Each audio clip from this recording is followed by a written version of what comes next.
بص، باختصار شديد جدا، المدرسه الدور الحقيقي بتاعها ان بناء شخصيه الطلاب والبناء الانسان من جميع الجوانب، مهاريه ومعرفيه ووجدانيه. الا ان عبر كل الفترات الماضيه كان الاختزال للعمليه التعليميه اللي هي الجانب المعرفي، ويا ريته حتى الجوانب المعرفيه العليا، لكن الجوانب المعرفيه كمان اللي هي الحفظ والاستذكار والكلام ده كله. وبالتالي في قصور في هذا الموضوع، وتحولت المنافسه الى اجتياز اختبار، فبدات كل الدنيا تجهز لاولادها ان هم يجتازوا الاختبار سواء بطرق شرعيه او بطرق غير شرعيه. لكن الحقيقه لا، المفروض الاختبار يبقى وسيله وليس غايه، وان يبقى نمو اولادنا والنواتج التعلم الكامله المتكامله زي ما انتم شفتوا النهارده هي اللي تبقى موجوده. لان القراءه الحره واحد من الحاجات المهمه جدا. قيام ولادنا بنشاط زي ما انتم شفتوا كده، كميه نواتج التعلم والجرأه والشخصيه اللي ولادنا كانوا فيها دول، زي ما معالي وزير المحافظ كان قاعد جنبي بيقول لي الولاد دول لما يكبروا هيبقوا جامدين جدا.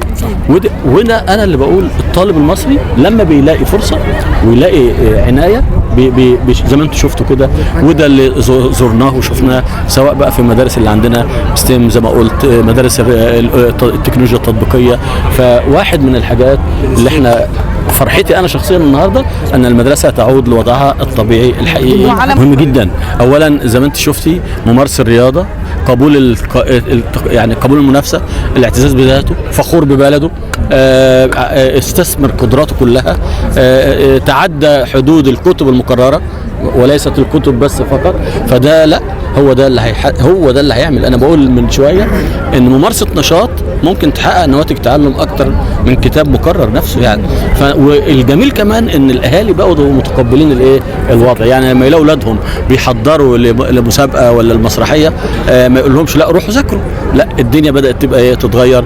يا جماعه الاختبارات ما زلت عايز اقول للمصريين كلهم وسيله وليست غايه، وده اللي احنا بنأكد عليه في شغلنا. القراءه الحره واحده من الحاجات اللي انا عايز طالب مثقف، وده هيجي بالتعاون مع وزاره الثقافه ووزاره الشباب. انا اعلنتها دلوقتي ان احنا اعتبرنا من مدينه السويس الباسله، ويعني سياده الوزير المحافظ سياده اللواء عبد المجيد صقر ان احنا انطلاق النهارده لكل المحافظات باذن الله من النهارده باذن الله. عايز اقول لك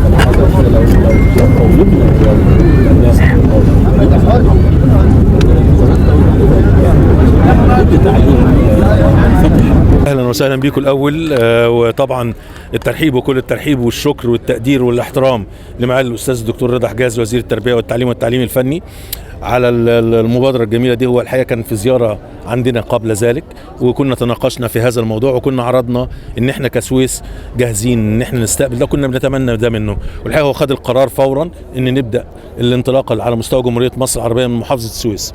زي ما انتم شايفين، اللي انا لازم بس انوه عليه واوضحه للناس كلها ان المدارس اللي انتم شفتوها قدامكم دي مدارس التعليم الحكومي.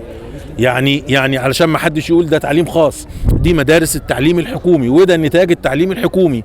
علشان خاطر الاتجاه الجديد اللي عندنا والنغمه الجديده اللي سايده عندنا في المجتمع، انترناشونال وناشونال ومدارس، اصحوا. مش ده الشكل اللي احنا بنأمله. احنا بنأمل ان مدارس التعليم الحكومي تاخد وضعها زي ما انتم شفتوا الاولاد ونباهتهم وشطارتهم. اللي انتم ما شفتوهوش واللي اتمنى انكم تطلعوا عليه بعد كده اللي هو المبادرات اللي الاولاد عملوها، اللي احنا دايما نقوله ان احنا كاباء وكناس كبار دائما وابدا بننظر للاجيال الصغيره دي ونقول لك دول لسه عيال ومش فاهمين حاجه اطلاقا.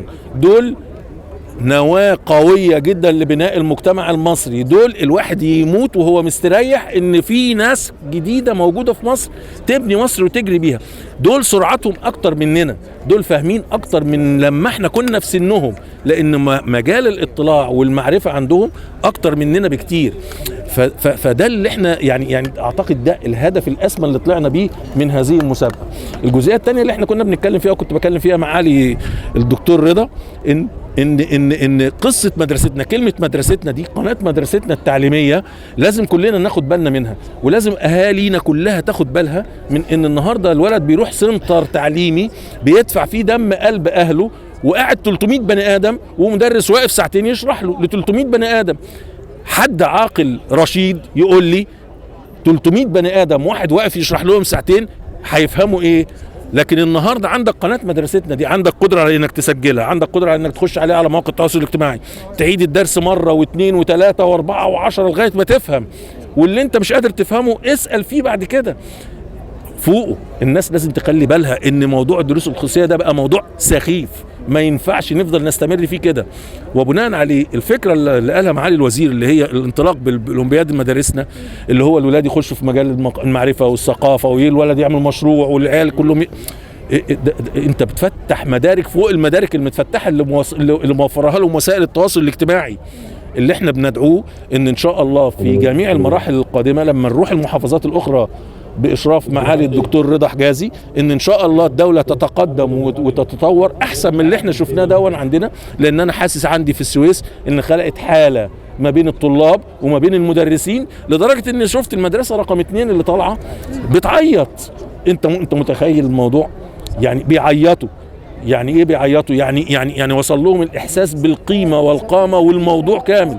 اتمنى الدكتور رضا حجازي على ايده ان شاء الله رب العالمين تكتمل منظومه التعليم بالشكل الصح اللي سيادته اتكلم فيه دون، وانا ما عنديش شك ان ده هيتم ان شاء الله، وبالتوفيق والسعاده لمعالي الدكتور. انت دعم النهارده. احنا ما انا هقول لحضرتك، احنا عندنا كان 16 مدرسه قدموا 16 مشروع. في مشاريع اترفضت مش لان الفكره مش جيده، 16 فكره محترمين جدا، ولكن نظرا لعدم القدره على انه يحط بنود وعناصر جيده لدراسه هذه الفكره. انا اصدرت قرار ان احنا هناخد ال 16 فكره بالكامل بتوع المدارس، وانا عهد عليا وتابعوني وشوفوا انا صادق في كلامي ولا لا. هناخد ال 16 فكره وهنجيب ناس متخصصين في عنوان كل فكره، وهتحط بنود وعناصر قويه جدا لانجاح هذه الفكر. وانا شخصيا متبني ال 16 مبادره، واوعدكم ان في القريب العاجل جدا هيكون ليها ملامح على الارض وليها ملامح على المجتمع، وهتنعكس على المجتمع السويسي وان شاء الله على جمهوريه مصر بالكامل. شكرا.